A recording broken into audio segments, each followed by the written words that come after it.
Cumanya yang agak terkilan, macam tadi kita cakap, kalau penyanyi senior mampu untuk berada di sini, sepatutnya penyanyi-penyanyi lain pun perlu mencontohi lah.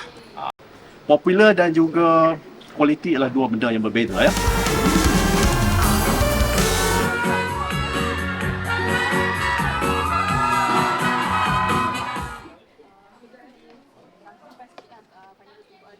Kebanyakan kan yang yang menurut dah komposer-komposer muda kan yang Oh ya.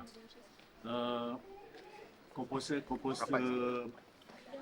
okey, kalau kita lihat dalam 29 lagu yang ke hari tergabung di sini, kebanyakannya komposer muda dan ada komposer tu 2-3 karyanya tu masuk dalam tandingan AJL maksud saya.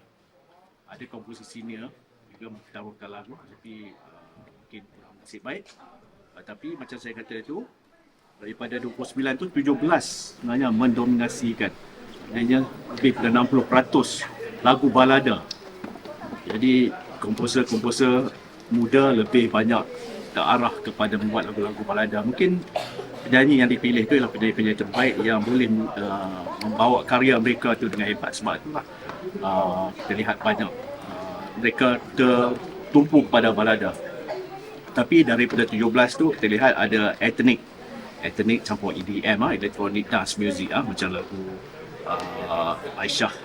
Saya ambil contoh juga Syifa Zikir, walaupun lagu-lagu yang bercorak ethnic tetapi tradisional yang macam dulu, zaman-zaman dulu pun dah tak ada dah. Jadi kita ambil kira itu ialah kreativiti yang sangat hebat. Sebenarnya membuat lagu-lagu yang berentak etnik ni sangat sukar sebenarnya. Kalau kita lihat mereka perlu berhalusi pada semua segi, dari segi melodi dan sebenarnya dari pergerakan atas stage dan sebagainya. Juga lagu-lagu yang berentak macam Masdu, lagu-lagu yang berentak daripada modern pop ataupun medium pop. Jadi yang ada yang 3 jenis. Jadi yang pure hip hop memang kali ni tak lah, tak ada. Jadi 3 genre lagu tu. Apabila ada 17 lagu balada, memilih itu adalah satu yang sangat sukar. Bagaimana kita nak bukan menyingkirkan tapi memberi ruang kepada genre lain supaya mereka juga bertapak. Jadi itu yang juri ambil keputusan. Ada lagu-lagu yang mungkin bagus tapi tidak boleh berada dalam balada. Bayangkan kalau kita ambil semua 12, macam mana persembahan AJL nanti. Jadi saya sangat puas hati sebab apa yang kita lihat. Cumanya yang agak terkilan, macam tadi kita cakap, kalau penyanyi senior mampu untuk berada di sini, sepatutnya penyanyi-penyanyi lain pun perlu mencontohi lah. Mungkin ada sebab sendiri lah mereka meletakkan penyanyi untuk substitute. Tapi lagu ni datang sebagai package. Kita minat lagu tu kerana penyanyi itu sebenarnya yang dapat membawa, tetapi apabila dia memilih orang lain, tapi kita kena pastikan penyanyi itu sama hebat dengan penyanyi asal atau lebih hebat. Adakah benda itu mempengaruhi markah juga, Datuk? Daripada segi saya rasa kita judge pada melodi. Penampilan itu sangat penting juga. Tetapi kalau penyanyi itu tidak mampu, dia akan membawa markah itu. Kerana penyanyi, lagu muncul sebagai package, lirik, lagu dan juga penyanyi. Jadi mungkin peminat-peminat luar sana nakkan penyanyi berkenaan, tetapi juri tengok pada kreativiti ciptaan lagu, flow lagu, lirik lagu dan penyampaian di dalam CD, dan juga yang sangat penting ialah penyampaian di atas pentas. Kerana kita tidak mahu tertipu dengan teknologi yang ada sekarang. Semua sebenarnya sedap dalam CD, tetapi bila sampai ke lokasi sebenarnya dia tidak berlaku seperti itu. So kita mengupas sedalam-dalamnya, dan itulah keputusan pertama kita, memilih 7 lagu balada, 3 lagu modern pop medium, dan saya rasa ada 3 lagu Aisyah Retno, Syifa Zikir dan juga lagu Datuk Jamal dan juga Wani. So 3 lagu dalam bentuk etnik. Datuk, selain itu kita tengok juga lagu-lagu ciptaan penyanyi itu sendiri juga kan? Penyanyi itu cipta juga lagu dia sendiri dan mereka juga layak ke? Adakah itu antara kelebihan? Sebenarnya apabila menyanyikan lagu sendiri, macam Datuk M. Nasir, dia cipta lagu, dia menyanyi. Ambil contohlah Aina Abdul. Dia seorang komposer, songwriter. Dia selesa sebab dia penyanyi akan tahu range suaranya, kelemahan dia, kekuatan dia. Jadi dia bebas membawa lagu tu mengikut caranya sendiri. Tapi tidak juga kita pada yang penyanyi yang tak boleh buat lagu, jika dia mendapat sentuhan daripada komposer terbaik, nescaya ia akan mengangkat. Of course lah, apabila menyanyikan lagu sendiri, kita lebih bebas kerana kita tahu apa yang kita nak, kita cipta lagu. Seperti itu. Tapi itulah, ruang-ruang untuk kesemua tu perlu kita halusilah supaya setiap genre diberikan pengiktirafan. Okey, lain pula cukup. Penat lah tu. Tak penat lah. Pada 5 orang ni. Susah tak nak buat pemilihan Susah. final? Susah. Susah dari segi apa? Susah bila ada 17. Dia tak, Lagu ballad. 17 balada ada yang bagus. Tapi kita tak akan ambil 10. Kita dah bawa benda tu apa yang kita beri ruang. Balada ni dia punya flow macam mana daripada lagu. Kadang-kadang lagu tu biasa saja. Bila kita kupas lagu tu, penyanyi tu mungkin dia style penyampaiannya ada tinggi, ada rendah, itu yang menyebabkan. Tapi lagu tu sebenarnya jalanan seperti biasa. Kalau minor tu cepat sangat menangkap pada rakyat Malaysia. Ya? Balada yang minor, dia ada unsur-unsur sedih, ada jalanannya sama. Ya. Tapi lagu tu popular dan juga kualiti adalah dua benda yang berbeza. Ya? Popular dan kualiti adalah dua benda yang berbeza dalam pengajilan lagu. Ya, of course lah, populariti itu penting.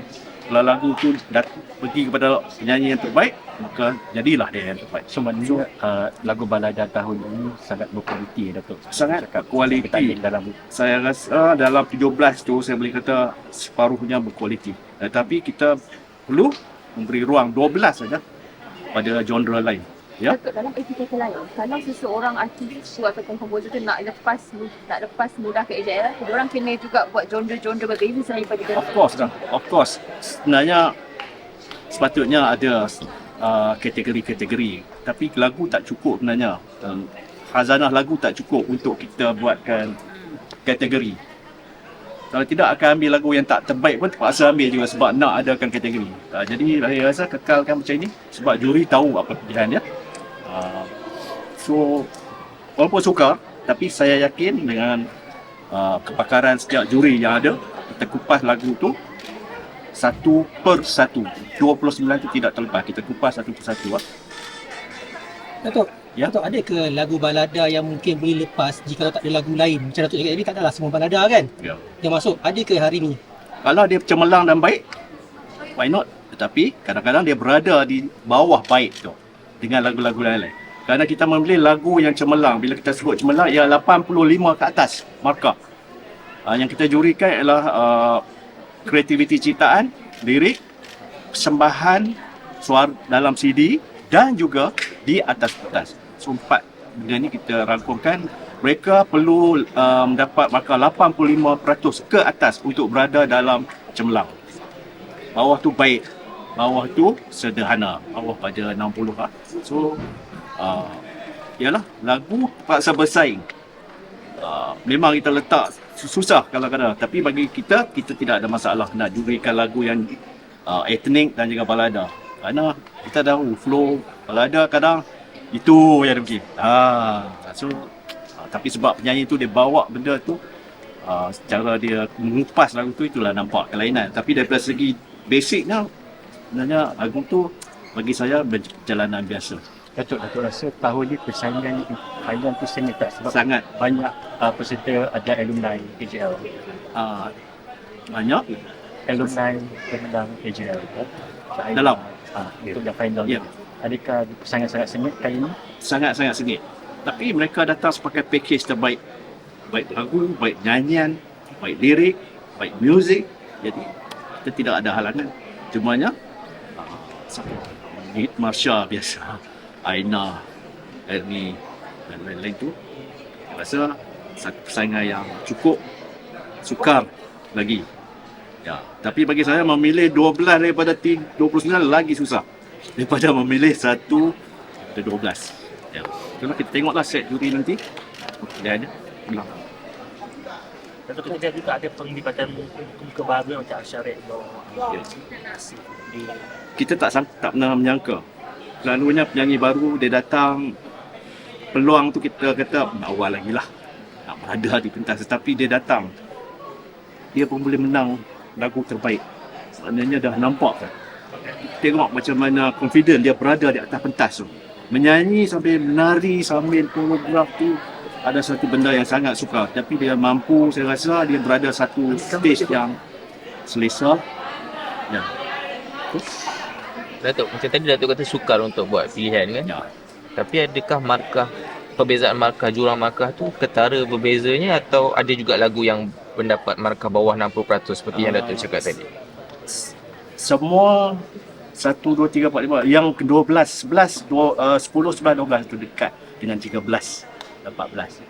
So kita kupas pada semua segi, dan lagu 13, 14, 15 tu agak kurang asyik baik. Tapi masih lagi saya boleh katakan lagu-lagu yang masuk dalam separuh akhir ni semuanya hebat lah. Itu saya boleh katakan. Itu saya boleh katakan dapat sudut kedurian lah. Sudah cukup. Datuk dah mengeluh. Gambar Datuk, gambar Datuk kan? Apa lagi? Itu. Okey, ada soalan mengenai sebab sepanjang 2 hari ada isu mengenai ada yang tarik diri, ada yang mungkin pihak TV3 boleh memberi penjelasan mengenai apa yang berlaku terhadap dari segi setiap pencalonan. Macam hari ini pun ada yang tarik diri last minute. So, mungkin pihak TV3 boleh menjelaskan isu itu. Okey, macam ni.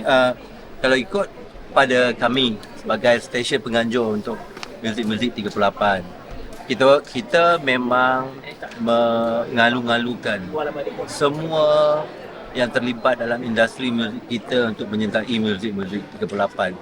Apa saja label, walaupun dia dalam independent company dan sebagainya, kita menggalakkan semua untuk join kita dekat Muzik. Untuk tahun ni adalah 38. Jadi pada mereka yang telah terpilih ke separuh akhir, amat duka cita lah kami sebab mereka menarik diri atas alasan-alasan tertentu. Lagu Budi menarik diri atas alasan yang mereka tidak dapat memberi komitmen untuk muzik separuh akhir, dan kami menerima alasan tersebut.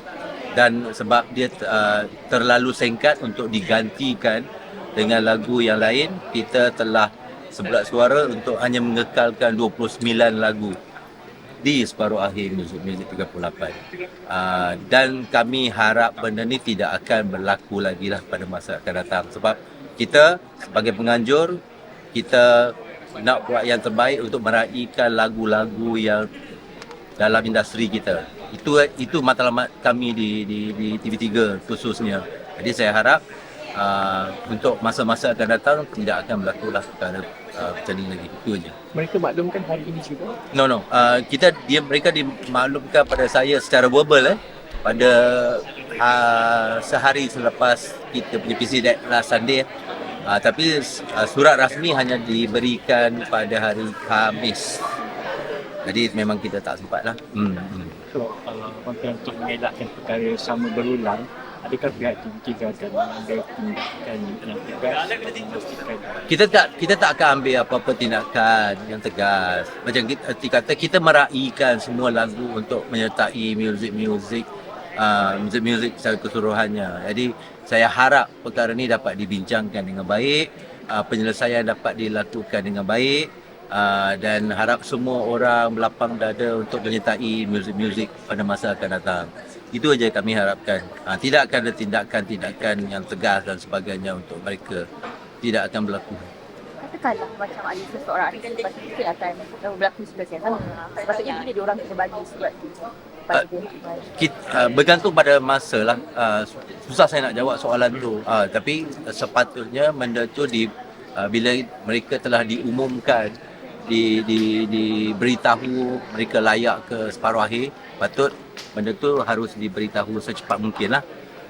Cuma mungkin mereka mengambil masa untuk berbincang dan sebagainya, tak pasti. Mungkin mereka pun ada alasan dan masalah di pihak mereka, kita pun faham kan. Jadi mungkin mereka cuba menyelesaikan masalah itu di peringkat mereka. Mungkin keputusan hanya diberikan kita di saat-saat akhir. Mungkin itu, kita pun faham mereka mungkin cuba menyelesaikannya. Mengenai desas-desus kononnya ada persatuan-persatuan seni yang memboikot meja muzik. Betul dah tuan. Yang sih. Perkataan boykot tu keras sangat rasanya. Tapi saya ambil maklum 5 hari yang sebelum ni begitu hangat isu-isu. Tapi saya rasa macam Sufian sebutkan, muzik-muzik dan anugerah juara lagu adalah satu medan untuk meraihkan karyawan tempatan. You know the rulings kan? Kita walaupun banyak jemputan daripada negara-negara luar dari segi Nusantara untuk masukkan juga lagu gubahan negara lain, tapi kita maintain di karyawan tempatan. Itu satu. Dua, mengenai permintaan ataupun kenyataan daripada pihak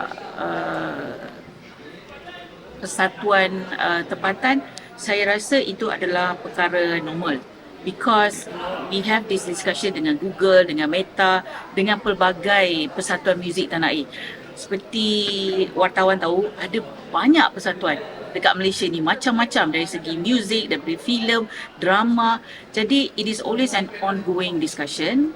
Anugerah juara lagu adalah satu rancangan pertandingan yang pihak TV3 anjurkan dah bertahun-tahun untuk meraihkan karyawan tempatan.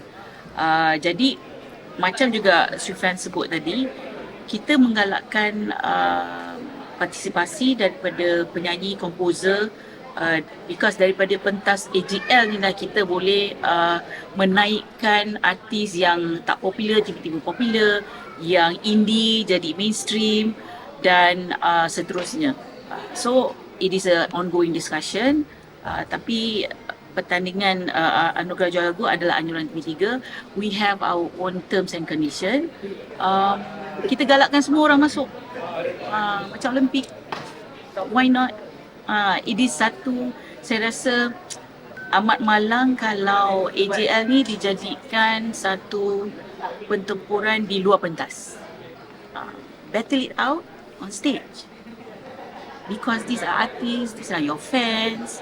And dari segi penganjuran, kalau wartawan tengok, it is consistent.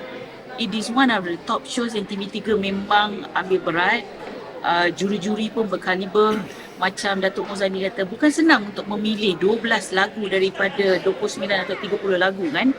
Dan dengan pilihan lagu yang ballad kebanyakannya, anugerah juara lagu tahun depan akan lebih, saya rasa lebih best, kerana imagine most of it are ballad. Bagaimana penyanyi dan komposer tu akan merubah muzik tu, persembahan, supaya mereka berlainan dan tidak senada. And as a producer for the show, we are also going to challenge the artist that okay, this is a ballad, tapi macam mana nak jadi lagi best, lagi visual, lagi menarik. So you punya video, you punya nyanyian, you punya tarian, mungkin ada yang tengah kena praktis macam jongkok ke, menari, menyanyi atas treadmill, I don't know. But we're very excited. Walaupun ballad segalanya, kebanyakannya, but and also ada indie.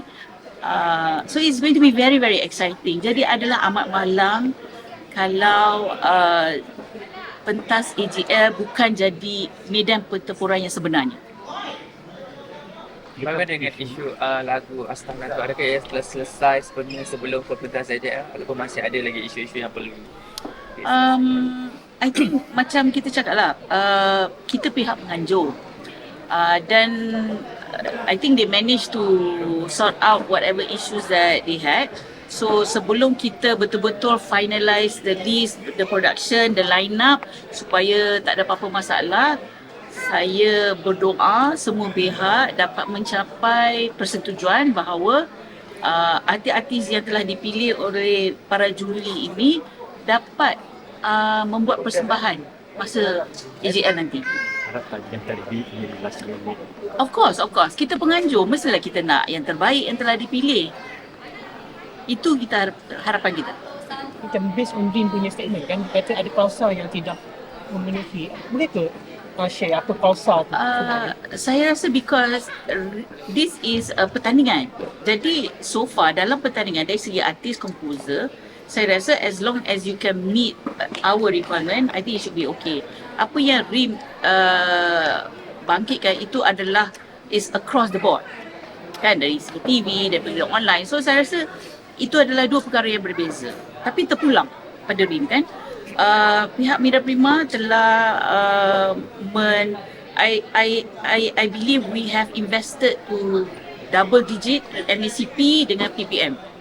Tahun 2022 tu memang 6 digit lah. Jadi saya rasa masa COVID tak ada artis, tak ada show semua, it is still sama jumlah bayaran dia. So it is something that we have done our best. Jadi tapi AJL is satu penganjuran. So it's kalau nak masuk dalam AJL, peserta, komposer, penyanyi harus faham kita ada terms and condition. Itu sahaja. Bagaimana mengganggu tak kelancaran penganjuran? Dari segi penganjuran tu saya rasa untuk Sufian lah. Kesian tau dia nak susun lagu semua, mana nak letak number 1, number 2, number 3 kan. Tapi saya rasa kita mengharapkan yang 12 lagu yang terpilih ini dapat muncul di pentas AJL. Kalau tidak menepati certain terma dan condition pihak pengaju anugerah juara lagu, saya rasa sangat sedih lah. Boleh share apa yang susah sangat diketahui? Tak boleh lah. It's a Itu business technical lah. Terlalu technical, tak ada cerita. Very technical, but to me it's like this, for the fans, for the composer, for the industry, saya rasa tak ada penganjuran yang ada persatuan-persatuan ni buat yang boleh menaikkan artis tanah air seperti yang TV3 buat. Itu I rasa, we spend, we invest, kita tak ada lokit, kita buat kat stadium, dulu masa COVID je lah. Tapi masa COVID pun, we had the option not to do, tapi kita buat. Kan? Ada you tahu rancangan-rancangan hiburan atau pertandingan yang dianjurkan oleh persatuan-persatuan, lama tak ada kan? We don't want that to happen to the industry. It is not fair to the artist, to the composer, to the industry. So help us. Agaknya mengapa dakwaan itu boleh timbul dalam hal ada artis senior? I rasa bukannya artis senior. So far all the artists okay. Cuma saya rasa pihak label, pihak composer, bahagian-bahagian badan berkanun persatuan ni, saya galakkan mereka macam mana nak cakap sedar bahawa AJL ni adalah untuk industri. Tapi bila berlaku sebenarnya akan melibatkan lagu-lagu yang akan dicalonkan untuk Tawan Harapan, terutamanya daripada label-label yang berkaitan.